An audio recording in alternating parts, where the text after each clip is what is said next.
Let's be quite clear. This is a binding decision by the court, can't be appealed, but they have no mechanism to enforce this. Gideon, what do you make of what we have just got from the presiding judge at the International Criminal Court? I got it that Israel is declared as a pariah state. No other way to describe it. Israel is now looking for ways how to ignore the hearing, how to ignore the ruling. And if so, and I'm sure that Israel will continue, by the time we are talking now, Israel is continuing to kill in Rafah and to have all kinds of operations in Rafah. And by ignoring this resolution, like many resolutions before, international resolutions, Israel will just become a pariah state with sanctions on its way, with maybe even a new attitude from the United States. And I asked myself, where will this crazy journey come to its end? When will the Israelis wake up and say enough is enough? Well, let's probe that. When will that happen? When do you expect, if at all, in the short term, anything to change? No, it's very hard to see any change with the current government, and also, I must say, with the current atmosphere in Israel. The atmosphere in Israel is still pro-war. Those protests, which are very meaningful and should be very appreciated, they call for releasing the hostages. They call for the fall of Prime Minister Netanyahu and his government. There are no protests against the war. There is no protest movement in Israel which calls stop the war today, because every day that passes now, the damages that Israel, I'm not speaking about the suffering of the Palestinians, which is unbelievable, obviously.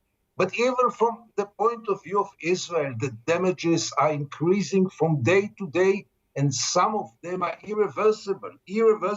Israel will not be able to remain a part of the democratic world if it will go on ignoring the most important institutions of the international community.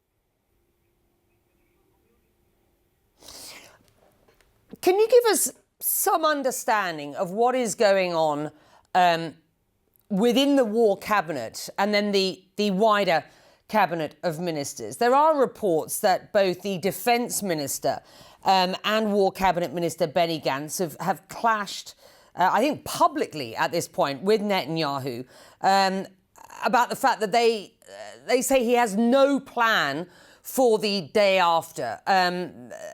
Less criticism, it seems, by either of them about Netanyahu's position with regard what is going on the ground at present, and indeed what should happen with any ceasefire talks at this point. Look, we do know that these talks are up and running once again.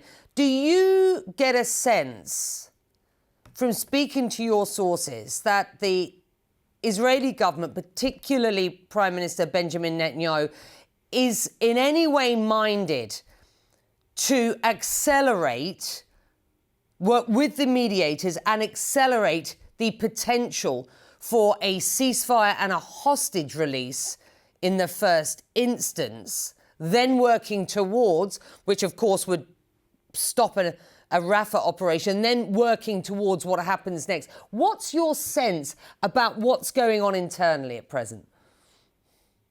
You see, Becky, I've been in the last days in Doha, and I met some senior Qatari diplomats who are very involved in the negotiation. And they kept on telling me that there is no one to talk with in Israel because everything is blocked by the prime minister. Those who talk to the Qatari have all kinds of ideas how to get out of this stuck situation in which no negotiation leads to nowhere. But it's always blocked by the prime minister, who has a different agenda. But I would like to mention, Becky, that you mentioned the other ministers, the so-called moderate ministers. In the consultation which is taking place right now, Benny Gantz and Eisenkot are even not taking part. And the only issue on the table is how can we ignore this resolution? And they don't have either a plan for the day after. You really think that Benny Gantz has a plan for the day after? No one has a plan for the day after because Israel went to this war without having a plan for the day after, and therefore everything is so stuck now.